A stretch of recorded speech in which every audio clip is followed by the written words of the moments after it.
Well, greetings, everybody, and welcome once again to the Rec Poker Podcast. I'm your host, Steve Fredlund, delighted to bring you this week's episode with Brian Soja, one of the fantastic guys I've gotten to know in the Minnesota poker community and a very dangerous player as well. And I think you're going to enjoy the conversation that I had with Brian. I want to give a shout out to Running Aces Casino and Harness Park, our official sponsor, as well as the Free Poker Network, who is also sponsoring the program.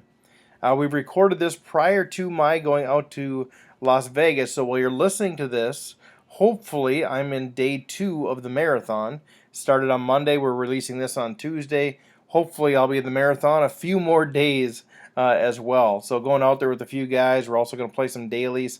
So we'll give you some updates on that stuff. Might just do some special releases if we got some cool things going on. Hoping to grab a few people and get some of their thoughts while we're out there, if we can figure that out logistically. But going to be out in Vegas. Hope you enjoy this conversation with Brian Soja, and then we'll line up some great folks to talk to when we return. So, as always, follow us on Twitter at RecPoker, the Facebook group RecPoker, or give me a shout, stevefredlund@gmail.com if you want to connect.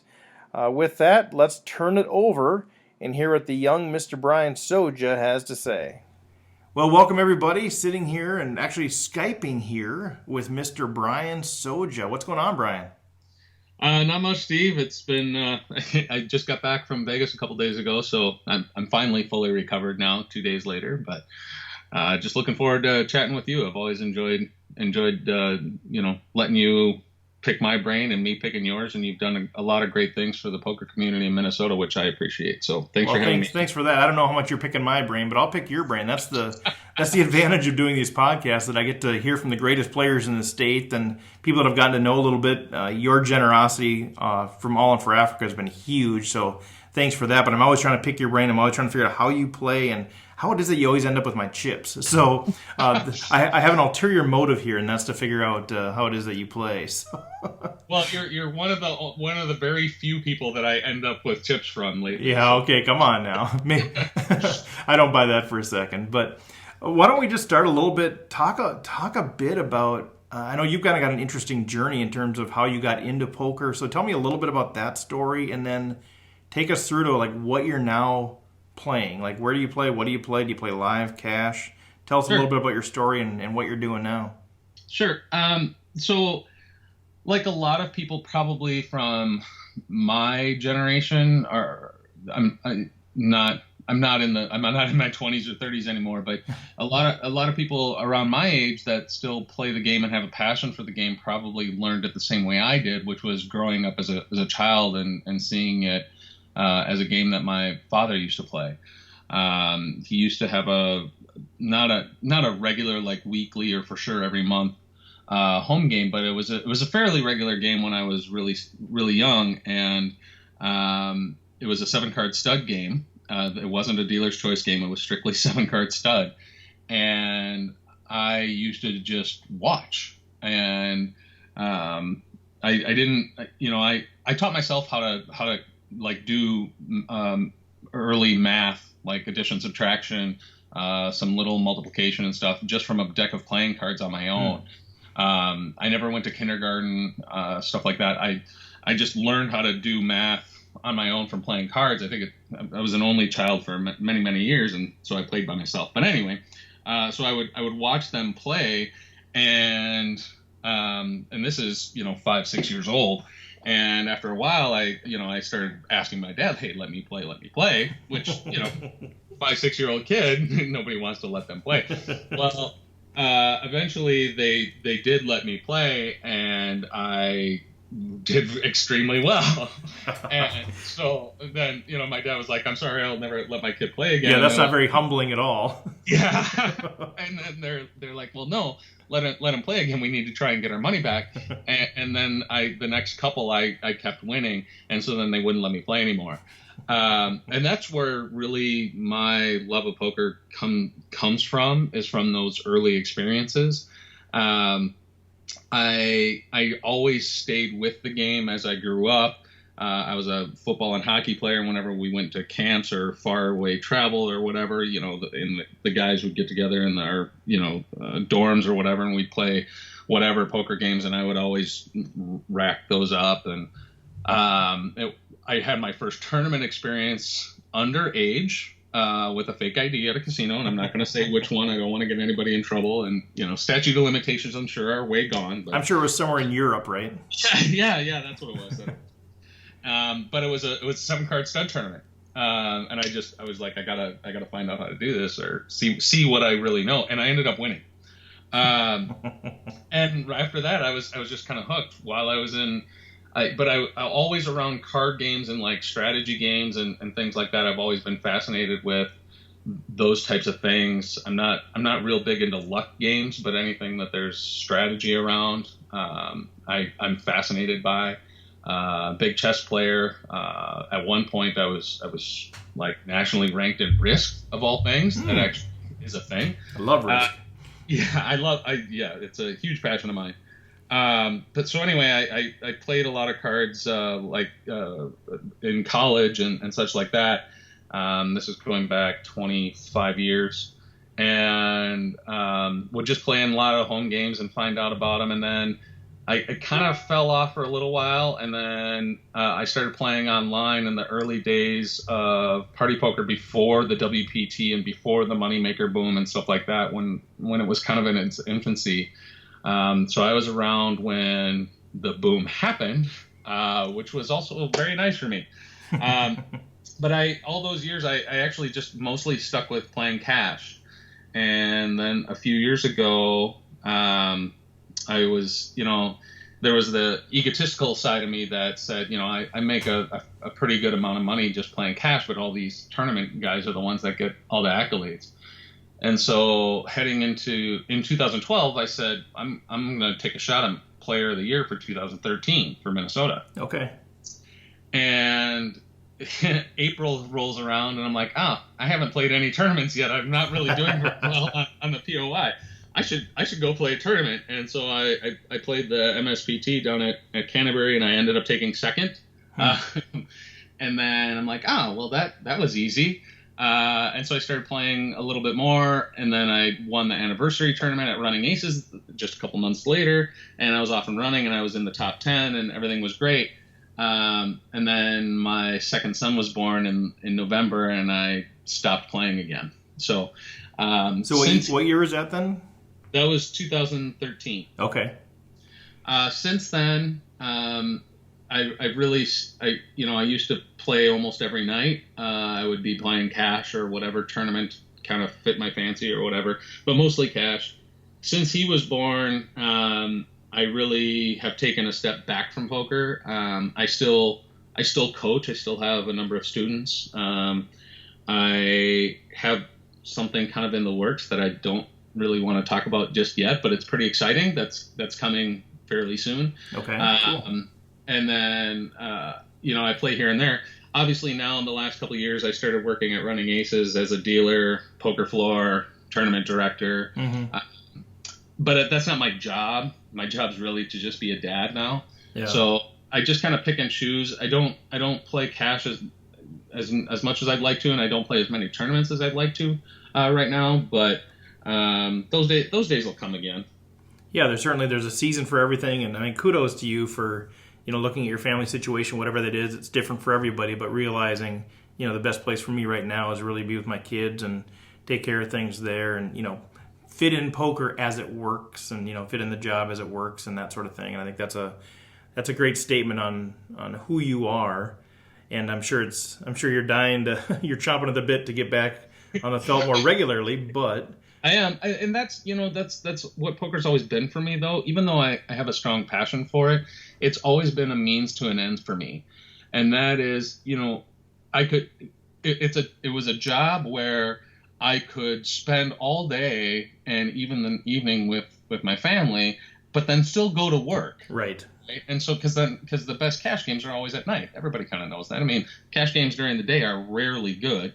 I mean, you can make a profit, but it's going to be very small because nobody ever wants to gamble. But, it allowed me to spend a lot of time with my family and still have a regular income. I've had a lot of jobs in the past where, I'd be working anywhere between 60 and 80 hours a week and never see my family. Well, right.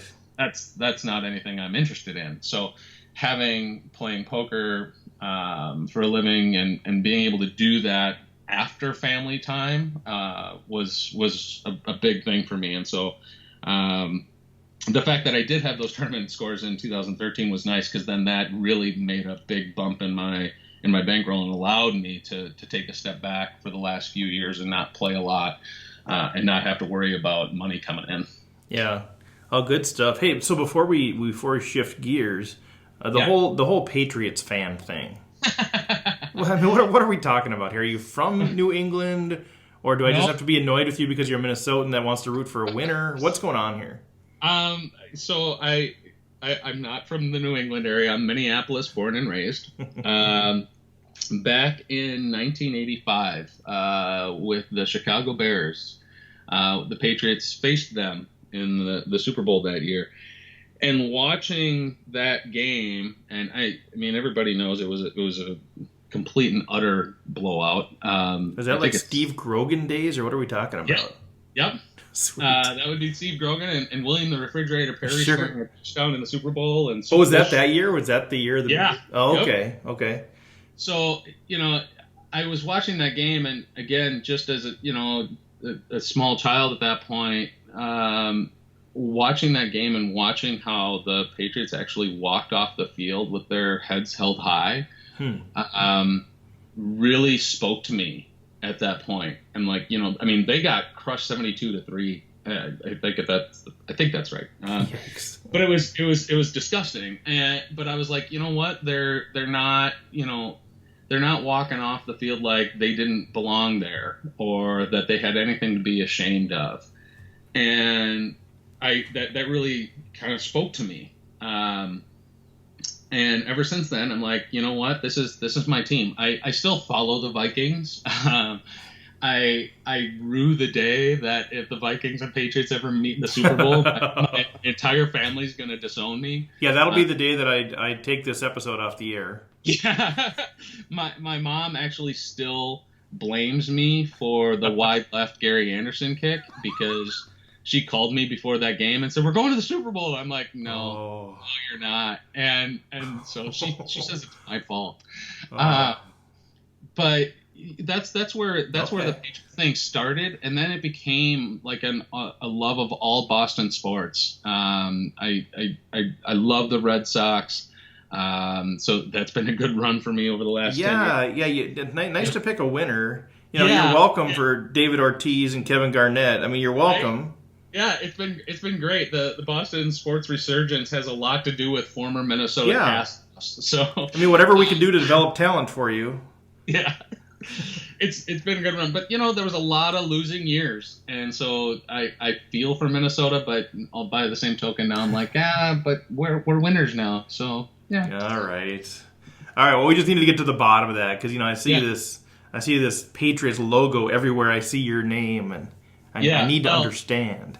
I'm currently sitting at my desk in a Patriots throw blanket, drinking coffee out of my Patriots mug. Looking at my Patriots phone, all of that. So. And at this point, all of our listeners have just shut the thing off. So I should have saved that question for the end.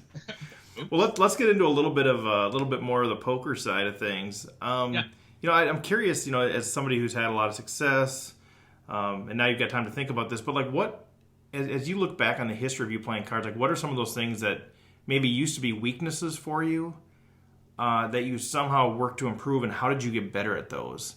The reason I ask this is a lot of the folks that are listening right now are people that are trying to move from the bar league into home games, from home games into the weeklies at Running Aces or whatever, and they know they have these weaknesses. Sometimes they know what they are, sometimes they don't know what they are, but they're trying to be diligent and improve those. And so I'm curious, how did you recognize those, and then how did you improve those?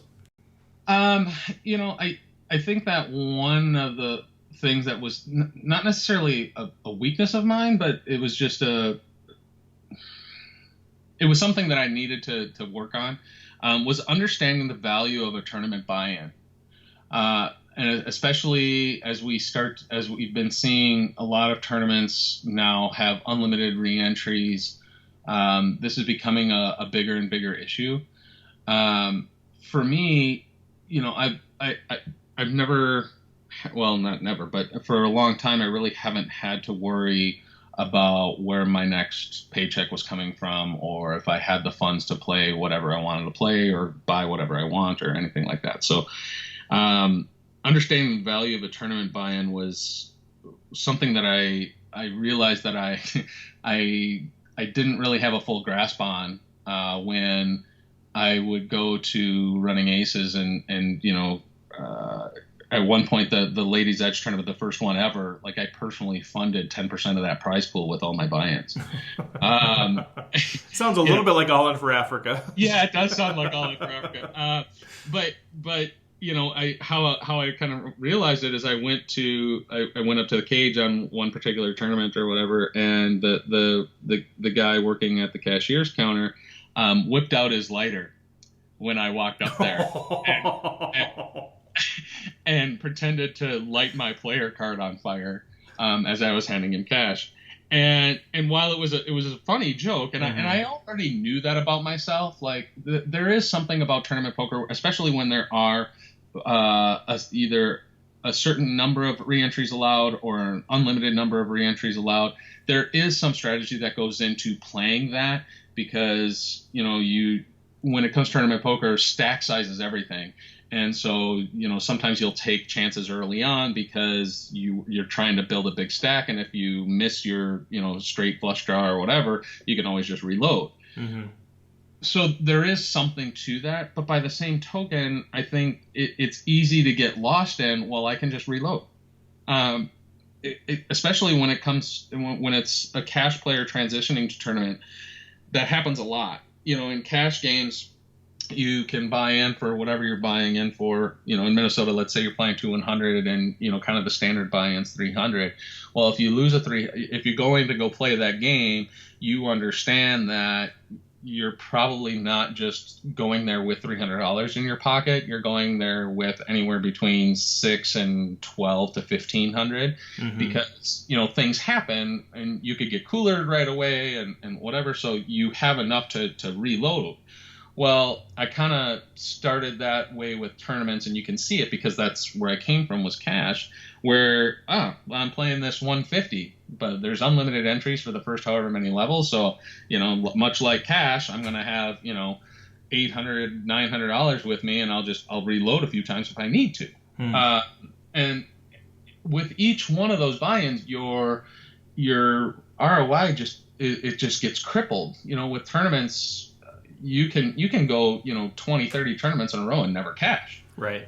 And if you're going 20, 30 tournaments in a row and not cashing, and that includes multiple buy-ins to those 20, 30 tournaments, now your ROI is, it approaches zero so much it goes negative. So that was something that I work with my students a lot on bankroll management and could talk that talk, but then I realized that I wasn't actually doing that myself.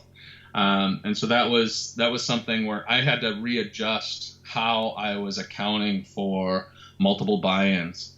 And now I really don't do a lot of multiple buy-ins like I used to, even though everybody kind of thinks that I do it. They still think I'm crazy or whatever, but, the people who really know me or whatever really know that that's something I've worked hard on, even with my limited kind of tournaments the last couple of years. It's one, maybe two bullets at most. So is that because you're just choosing not to rebuy in spots that you normally would have rebought, or are you actually strategically playing different to avoid as many rebuys? You're not maybe taking those flips as much or something? It's a slippery slope to start changing your strategy based on whether or not you're going to reload. So it's not about that. It's really just about being smart with where you're spending your money. And there are times in a tournament where if it's early enough and it makes sense that the value's still there, it's still super deep stacks or something like that, then by all means, I'll go ahead and do it. But even in a tournament like, the Running Aces Signature Series events or something like that, if I'm playing the last starting flight and out of 6, and the numbers are way down for that tournament, well, if I haven't already bagged yet, then point in me trying to fire again because I can't get a chip stack buyback, which is another way to add value to that second buy-in. I can't get the accumulator. Those types of things that can add value to those extra bullets. If they're not there, then it really becomes about, all right, are there 500 and some odd entries at this point, or are there 800 entries? Because I really need to assign a much greater value to the second bullet than I did the first. So it's really about, in a sense, it's like you have an individual hand and you have an individual decision, and you're really looking at what's the highest EV play. You're sort of stepping back from a tournament perspective and saying, is this a positive EV move? Yep, exactly. Okay. Earlier this year, I joked about it on Twitter. I drove down to Meskwaki to play the MSPT, their 100th, their big 100th event deal. And, they had said that there was going to be cake or whatever, and I drove down for the first day one. They said there was going to be cake? That's what it took, huh? Yeah, well, I was going down there anyway, but where the kick comes in is I busted in the first half hour.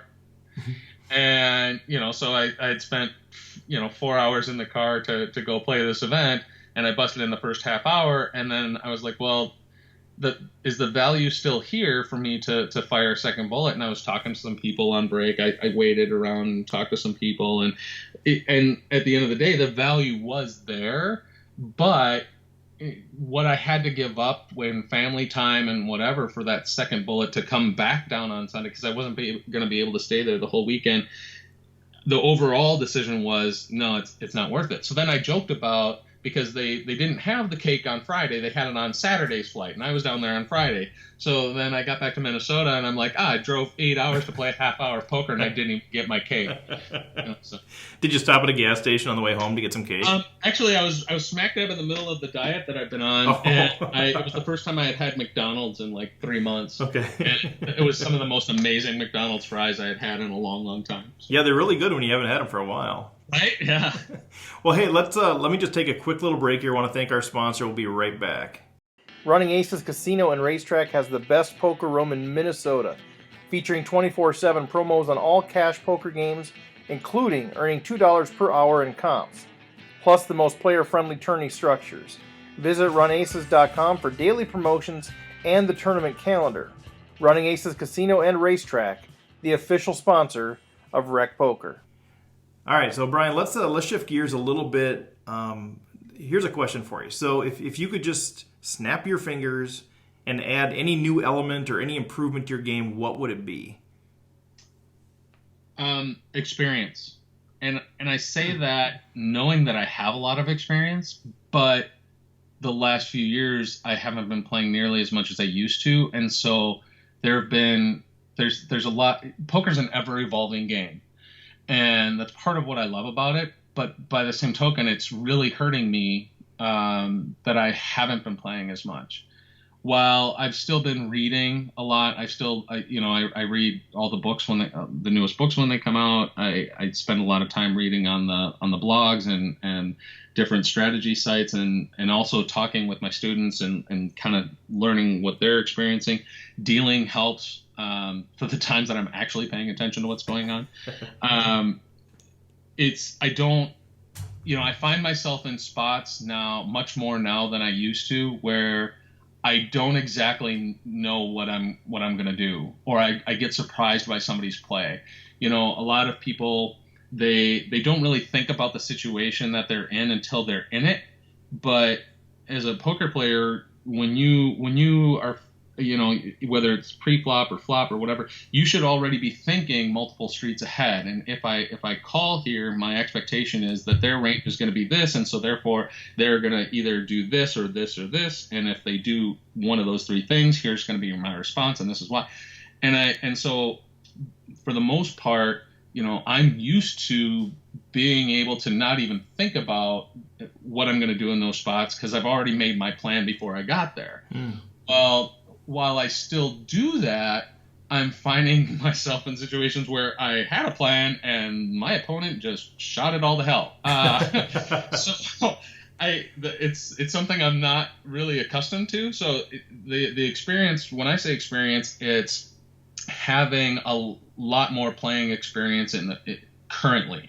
I'm not playing nearly as much online as I used to, and you used to be able to build up a ton of it. You still can build up a ton of experience in short amount of time. And I'm not saying the game is passing me by, because I in those spots when they do happen, then if I take the time to really kind of think about what happened, what is going on, then I can usually figure it out. But it's just nice when you have that experience, and so you don't have to spend a lot of time at the table in that spot thinking about that spot. It just comes naturally to you. And so that's, if I could snap my fingers, that's what I would do, is kind of be back in what my normal comfort zone is. That's really good, and I think that's true for so many of us, recreational players that don't get to play as much as we want either. Through these interviews and through conversations and reading books, there seems like there's just so many things that you're supposed to consider with every decision. And I'm constantly asking, well, how do you process all of that? First of all, how do you remember everything that you're supposed to remember?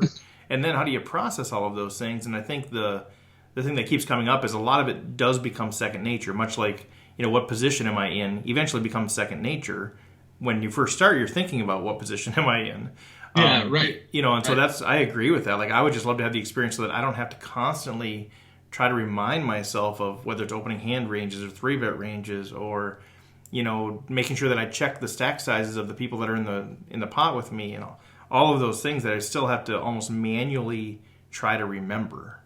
Yeah, exactly. And, it doesn't even necessarily it does take a ton of experience to become really good and just have it be second nature, but it's kind of like riding a bike. A few years ago, when my oldest son now became old enough to get on a bike, I'm like, well, I better get a bike so that we can go on bike rides together. Well, I hadn't ridden a bike in 20 years. And they said, well, it's like, there's the old saying of it's like riding a bike. And I'm like, Test it. Well, it's like riding a bike. Let's get on this thing. And while I could ride it, it was some of the ugliest bike riding anybody's ever seen.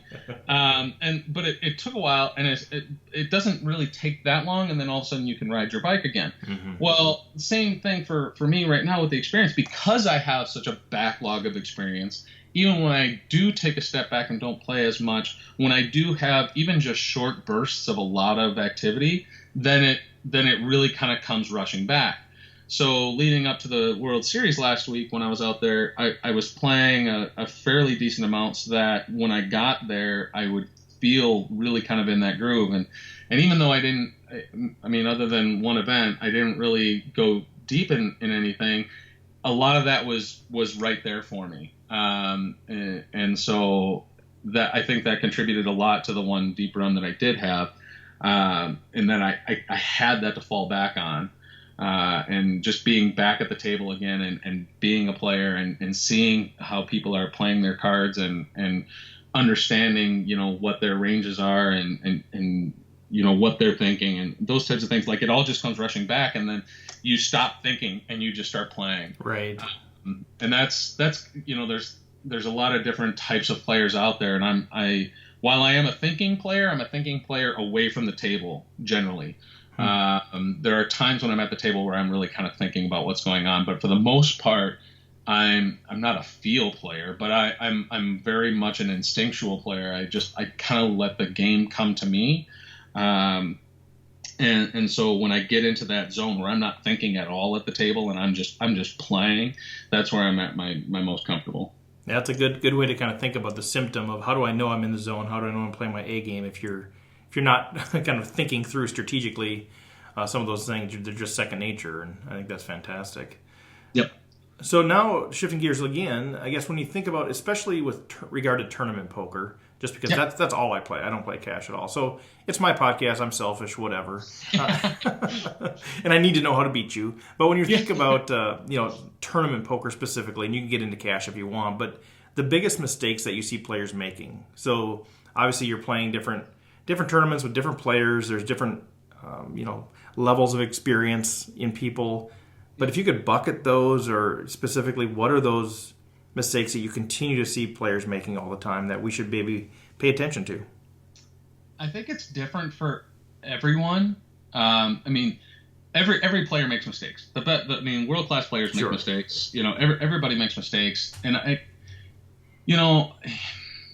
this is something, specifically when it comes to tournaments, one thing that I see a lot, and I think that probably other players who have had some success at some point in tournaments probably have noticed this as well, is when you're at a table or you get to the tournament and there's guys at the table who will go, oh God, Brian's here, now I'm screwed. Or and I'll joke about that every once in a while too, because Fox and I don't know what it is about Fox, but every time that we're at a table together, he's always on my direct left and he constantly turns the nuts against me. And so and he knows it. Everybody has that one guy that for whatever it is, they always seem to constantly have you nutted. You bet. But I think that I see a lot of recreational players, when someone shows up at the table that has had a lot of success or is really well known, or even that they haven't necessarily had a lot of big successes, that they're somewhat known for being a wild player or a nit or something like that. Something that's kind of almost generally accepted in the poker community about that person. They alter their play, and you got to understand that when this person comes to the table, and I'm going to just speak specifically about myself. I know that there's people think that I'm a wild card, that I'll play any two cards from any position at any point for any amount of money. While there's some truth to that, people will really buy into that when I sit down at the table, and they will alter how they play, because I've seen them play when I wasn't there, seen them play against other people, but then they change how they play based on me being there. Right. And while there's some truth and validation for that, you don't know that that's how I'm playing that day. And so until you kind of know how the game is flowing on that particular day or that particular session, don't make judgments based on what you think you know about me or how you think I'm playing. I see that a lot. And, for some people, it's they lock up and they get timid. They don't make the moves that you really need to make to be successful, because someone that they know, like a professional or someone who's had successes in the hand with them.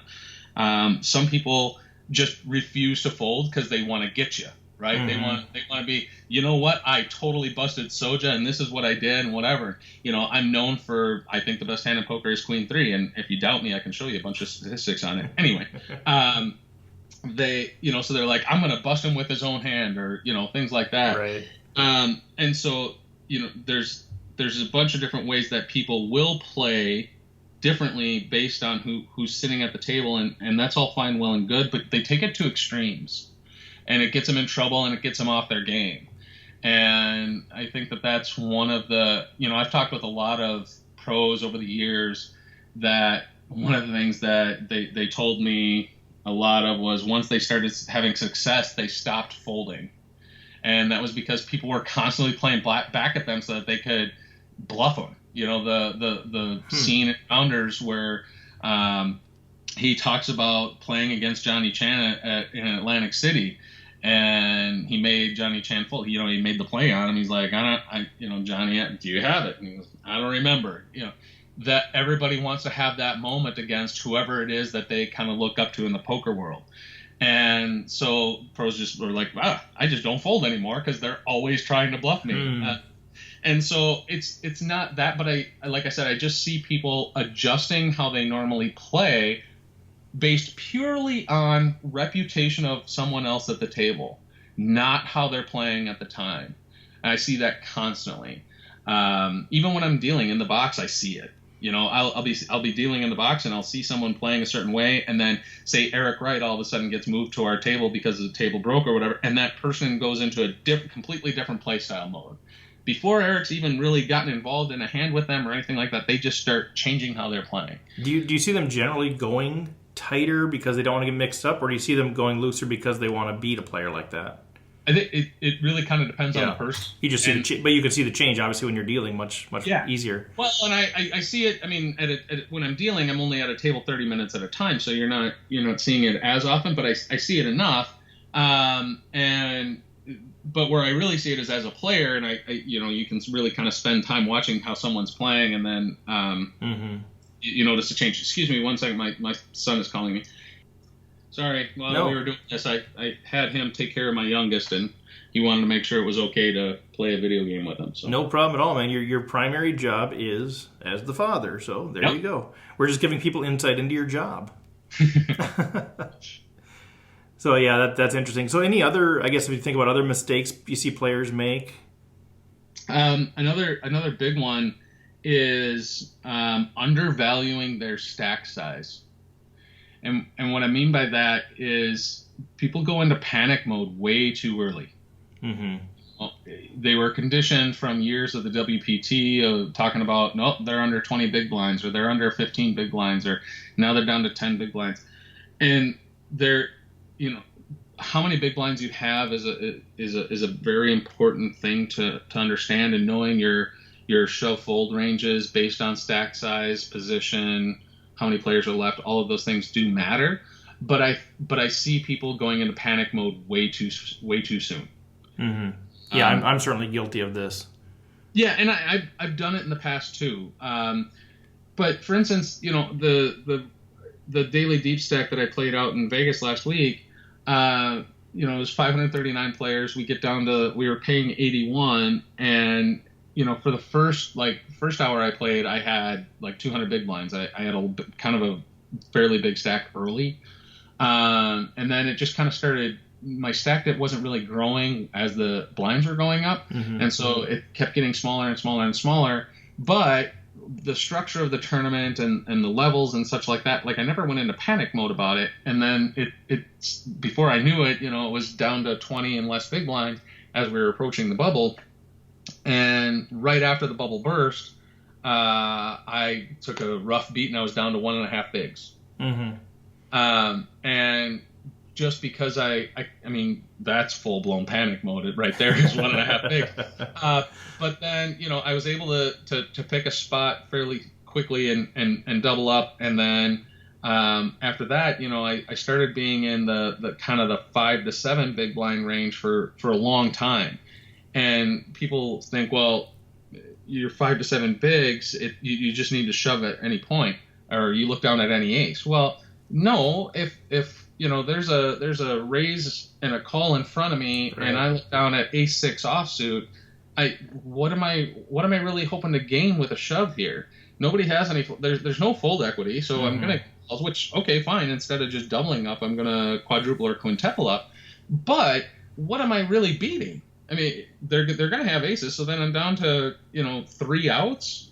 No, I'm gonna try to pick a little bit better spot than that. So now that same ace-6, if I'm in the hijack, for instance, and it folds around to me, by all means, right, shove.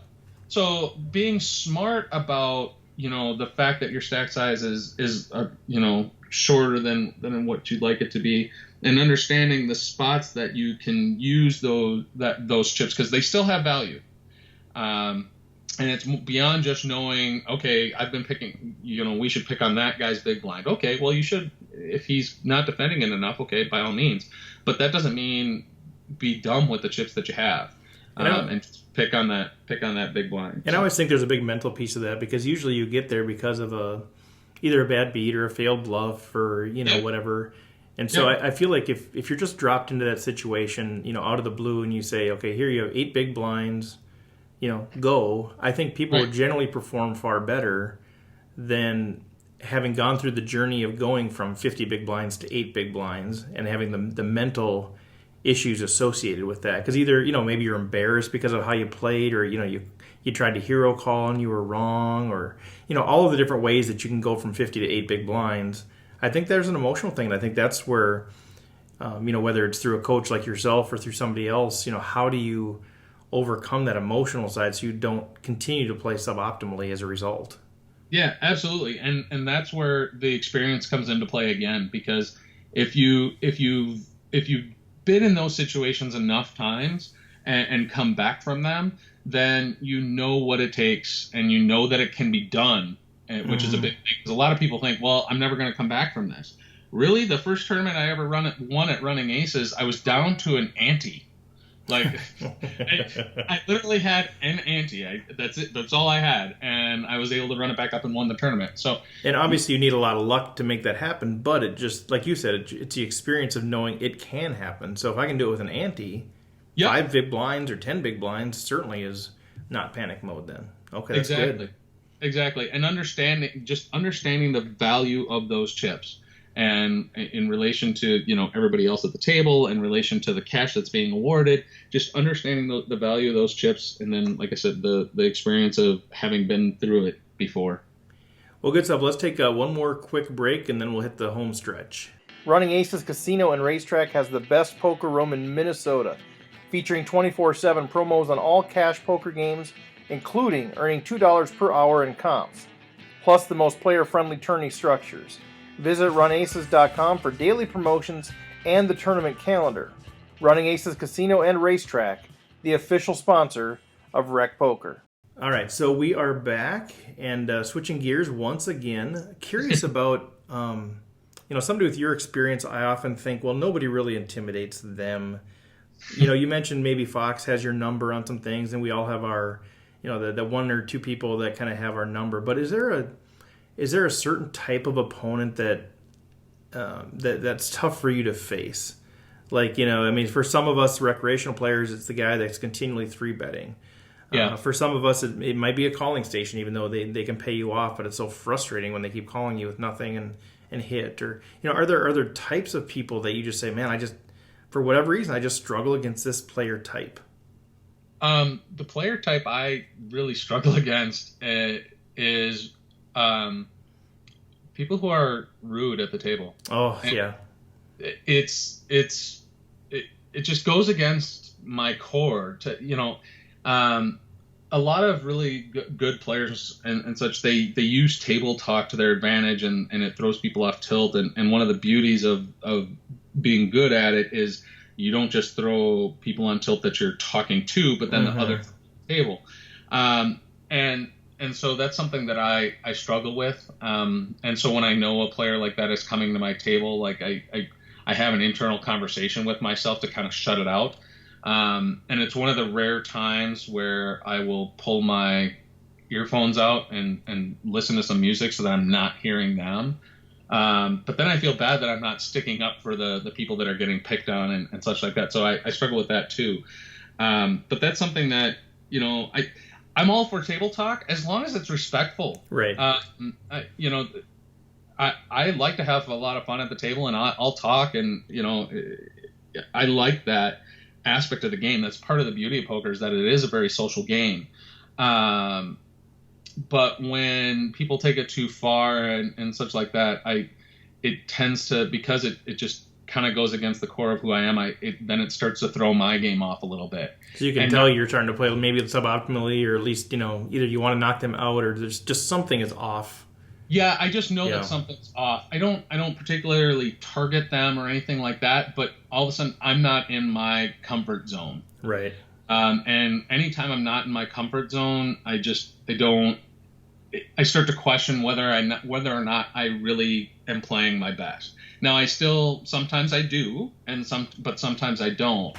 And so I really try to avoid those spots. Like if I'm playing in a cash game and someone like that comes to the table and there's another game of the same type being played that I can just do a table change to, I do it. Mm-hmm. Just because I don't really need to face that. Now, the part of me that loves experience says, well, no, power through it. Well, if I'm there playing cash, I'm generally there trying to make money, and I'm not there to kind of power through something and learn from that experience.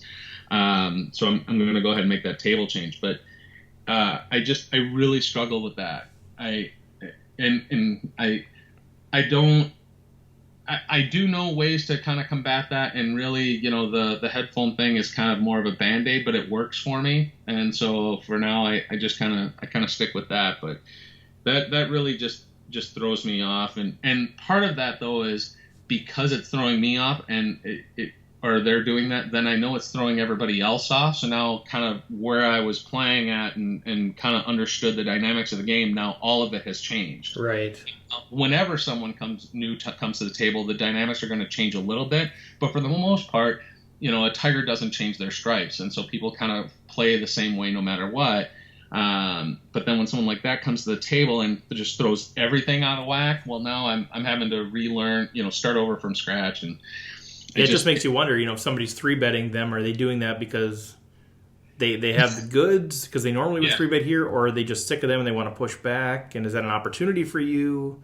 Yep. And sometimes you can pick up on those. You can just tell, like, oh, they're clearly just upset at that person. They're playing back at them. You look for spots where people are clearly on tilt towards someone else, and I make a living off that.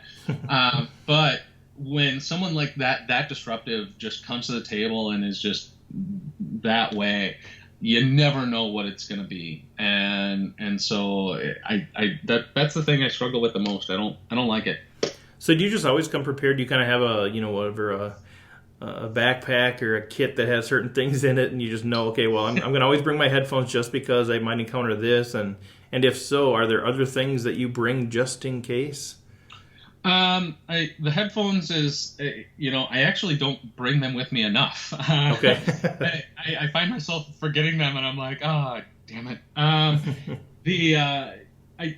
It kind of depends. If I'm playing in a tournament, like there's certain I always have gum with me, because depending on the venue and such, you don't necessarily always get service as quickly as you'd like. And I need to have water a lot or keep my mouth moist. Mm-hmm. So I have gum with me a lot. And you can offer it to your neighbor who hasn't brushed their teeth for a week.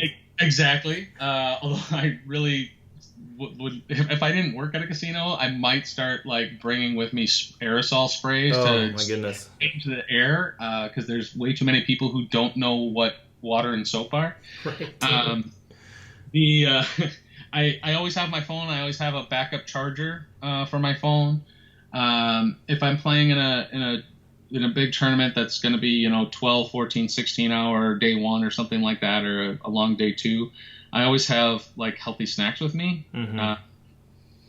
And can you bring all that stuff into the Rio with you? Can you bring water and snacks and all that stuff in? Yeah, you can. And for the most part, nobody's going to bother you. Yeah. I mean, well, they're going to bother you inside the Rio for everything else, trying to sell you. Well, right, yeah. I've walked the gauntlet once before. Yeah, it's a annual summer rite of passage, I guess. But there's you're not prohibited from bringing in your own water and snacks and stuff. No, you're not. They're making so much money on all the people who don't have that. So right. They're not going to waste their time, busting you for having some almonds with you. Well, there's just too many entrances to try to man and watch all that stuff too. And if they really want to piss someone off, who just give them a bunch of money to buy into a bunch of tournaments. Exactly. They're not going to waste their time with that. Yeah. But the other thing that that's in my bag all the time is, especially this time of year, it's very pertinent, is I have as we're in shorts and t-shirt weather, I'm usually wearing a hoodie, usually for Blue Shark Optics, because it's a way for me to keep their logo on me. But I'll always have like a pair of workout pants in my bag, and then another shirt in addition to my sweatshirt and stuff. And that's because you never know kind of the environment of the casino that you're going to be going to. Right. For the Rio with the World Series, everybody kind of knows the pavilion it's like an ice locker in there. Mm-hmm. It's so cold, and I don't get cold very easily, and I bring extra layers for the pavilion. So those are kind of my go-tos. I usually have my Patriots mug. I put flavoring in my water, so I have that with me. So then I just ask the servers to fill my mug with ice water, and then I make my own drink and whatever. Oh, and I always make sure that I have extra just like $1 bills and $5 bills and stuff like that, so that I can tip my servers and things like that. Oh, good stuff, man. That's super helpful. As I prepare to head out to Vegas, it's super helpful to have all those tips. Yeah. So let me ask you one more question here too. So sure. Whether you want to say a specific name, or it could be either somebody that you play with quite a bit, or it could be an author or somebody that you know nationally or internationally. But generally, as you look at your game and you say, okay, where do I want to go? And I don't know if you're a vision guy or not. I'm kind of a vision guy. Like, what am I aspiring to? Sure. As you think about where you want to go with your game, is there a certain player that you emulate or that you look up to somehow? I don't know that there's anyone like as far as their game is concerned. There's or characteristics of their game, or I would go more with that. And there's a couple different characteristics that I really look up to. One is longevity. And so like Fox, who's been doing this forever, and even through Black Friday and survived different things and whatever, without like the gigantic successes. I mean, yeah, he won the 10K horse bracelet, and I'm jealous.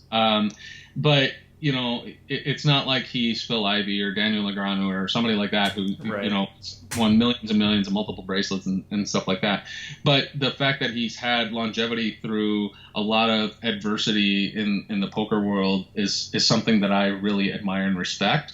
So that is a characteristic that I've been around a long time too, but it's still something that I have a lot of respect for him for. As far as like my play style or things that I look at that way, there's two, and one is Daniel Negreanu, just from the standpoint I've played with him a number of times, and something that I really enjoy about him is a lot of people, when they play against him for the first time or whatever, they're like, oh my God, he's like the nicest guy at the table. And he is, we talked earlier about someone that I don't like at the table, someone who's disrespectful and such like that with their table talk at the table. He's very good at really showing genuine interest in people and their stories and their lives at the table while completely taking them apart, and right. It's, that's something that I'm like, see, that's how it's done. Oh, you've got two kids? Now I know exactly how to play against you. Right. Yeah, exactly. But, we see a lot of these pros that they'll, use table talk in a very negative way. And I always say, why can't you be more like Daniel? Like, because there to me is the example of how it should be done. And then the other is, and now his name's escaping me. All I can remember is Gus Hansen. Mm-hmm. And now this is an interesting one because Gus Hansen has gone bust multiple times and such. Yeah. Hyper aggressive. Yeah. He's way more aggressive than I will ever be, despite my reputation. But what I really do like about his play is his complete unpredictability, and that's something I try to bring. And you've played with me enough. Yeah. I think you've seen that. Mm-hmm. Where, I'll turn over hands in certain spots, and people are just like, "What?" Yeah, but I've never viewed it as reckless. I know you've got a method to your madness. For me, it's just going back and trying to figure, okay, what was he doing there? Because I know there's a method to the madness. So not reckless, but calculated. Yeah, creativity, I guess. Yeah, and that's kind of like that's where I try to hang my hat. That's where I think my mark or my niche in the poker world is that I look at poker and hands and such in a much different way than most people. I look at it a lot differently than most of the things you're going to read in the books that are out nowadays. And I'm not saying that they're wrong. Mm-hmm. It's just I have a much different viewpoint on it, and I'll incorporate that kind of information, but I kind of that's my stake in the ground is I'm gonna play this a lot differently than most people. I have a hand that I actually dub "Nobody Plays It Like I Do," and my best friend, and it's 9 deuce. So I'll flip over 9 deuce, and they're like, "How the hell do you have that?" I'm like, "Well, nobody plays 9 deuce like I do." Nobody plays it like you do because everybody else is folding it. Yeah, I say nobody plays it like I do. Well, now, like my best friend, he calls himself the 9 deuce kid because he's seen me play it enough and whatever, and he aspires to play. He's bought into the system, the Queen 3 9 deuce system. Yeah, and so he calls himself the 9 deuce kid, and we'll get involved in a hand, and I'll end up folding, and before he flips his hand over, I'll say, "Nice hand, kid," and he'll show it to me. And then we have another friend that plays with us fairly regularly, who we call him the 9 deuce ranger. So it's that type of thing that's I like that about Gus, that he's very unpredictable. I don't want to be reckless like I feel he is all too often. Mm-hmm. But that's actually one of the best poker books I ever read, was the Gus Hansen book. Is that the hand by hand? Yeah, Every Hand Revealed. Yeah.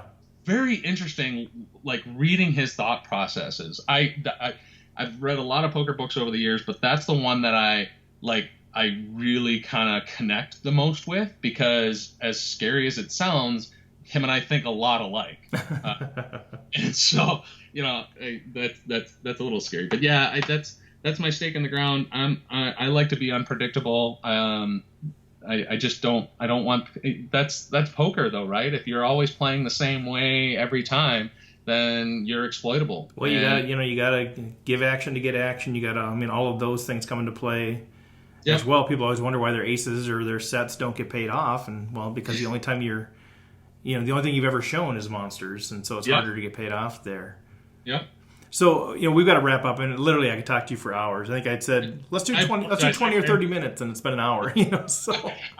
I apologize. You asked me an open-ended question. I don't shut up. I love it, dude. It's fantastic. No, this is really, really good, really, really helpful.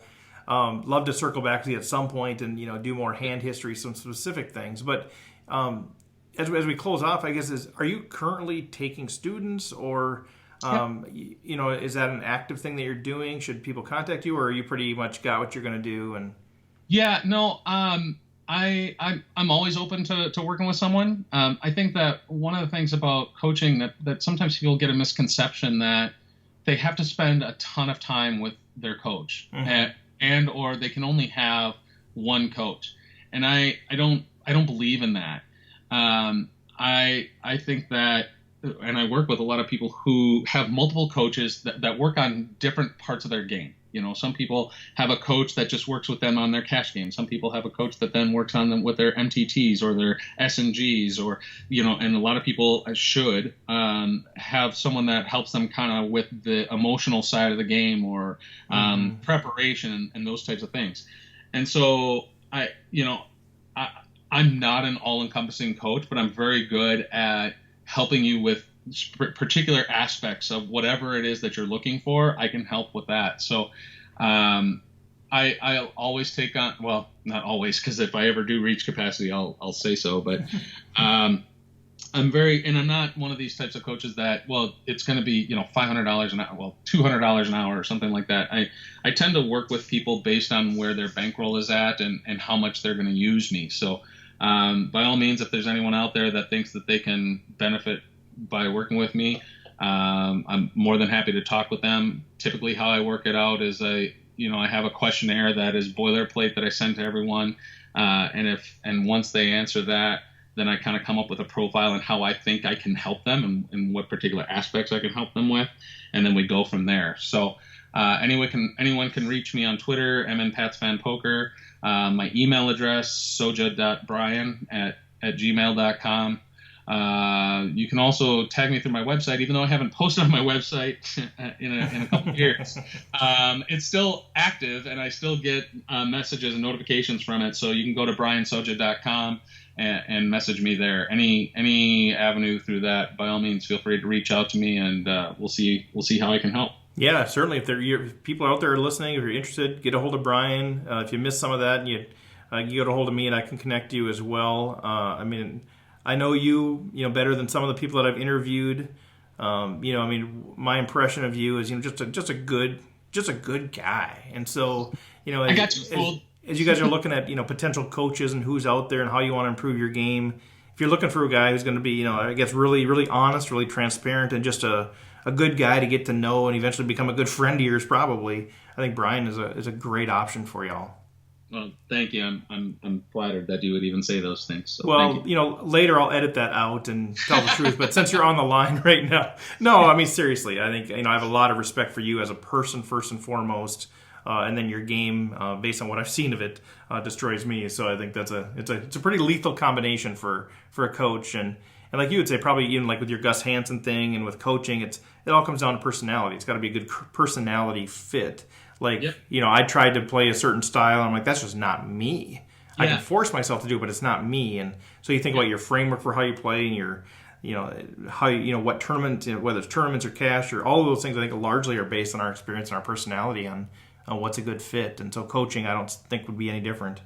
Yeah, absolutely. I've actually told people that who have come to me asking for coaching, they're like, teach me how to play like you do. And if I know that they're just a rock and they're never ever gonna consider like nine deuce.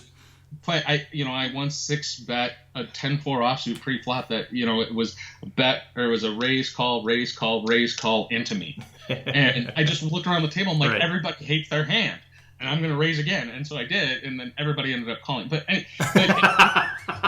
you're not supposed to say that part. Yeah, well, no, because it actually ended up working out, because then the flop came 10-10-4, and I got paid off. So see, this is the kind of stuff you can learn from Brian Soja. How to flop a full house when you 6-bet with 10-4. Yeah, exactly.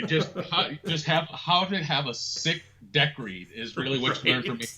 But if I know that you're the type of player that would never even consider the possibility that you should consider doing that, then I'm going to tell you right up front, you don't want to learn how to play like me. Now, if you want to work with me and we can figure out what your play style is and how I can help you enhance that, yes, let's work together. But don't just come to me and say, teach me how to play like you do, because I can't change who you are. Right. All I can do is help you build on the strengths that you have while shoring up the weaknesses. Yep. Well said. Well, any final words of wisdom for our Rec Poker listeners? Keep listening to Rec Poker, because you're doing great things, and the people that you're talking with and the insights that are being shared for free are invaluable. A lot of us that are talking with you, we get paid to share some of the knowledge that we're sharing on this podcast, and we're more than happy to do these podcasts. And a lot of that is just because of the respect that we have for you as a person, Steve, and the love we have for the game, and really, honestly, being part of the poker community in Minnesota. It's something I'm very proud of. We have a rich history of poker here. So keep listening to Rec Poker, because it's gonna help your game. I appreciate that, young man. And we'll take. You just didn't realize that I paid everybody else. All right. Well, we'll chat with you later, Brian. Thanks again for your time. And thanks for having me. All right. Take care. You too. Well, there we go. Another episode of Rec Poker in the books. Hope you enjoyed that conversation as much as I did with the fantastic Brian Soja. Once again, follow us on Twitter at Rec Poker, Facebook. We got a group, Rec Poker. Reach out to me directly, stevefredlund@gmail.com. Thanks to Running Aces, our official sponsor of the Rec Poker podcast, and also thanks to the Free Poker Network, who is also supporting what we're doing. When I talk to you next, I will have some results from myself in Vegas. I hope to hear about some other great deep runs in Vegas by some of the folks that I've gotten to know. Just heard about Max Havlish final tabling the MSPT at the Venetian. Not part of the World Series of Poker, but a very nice $40K payday for Max, one of the other great guys who for sure we're going to have on the show. So I'd love to hear about the stories of Minnesota poker players running deep. So good luck to you all out at the World Series of Poker. I hope to run into some of you out there. But until then, we will chat with you next time.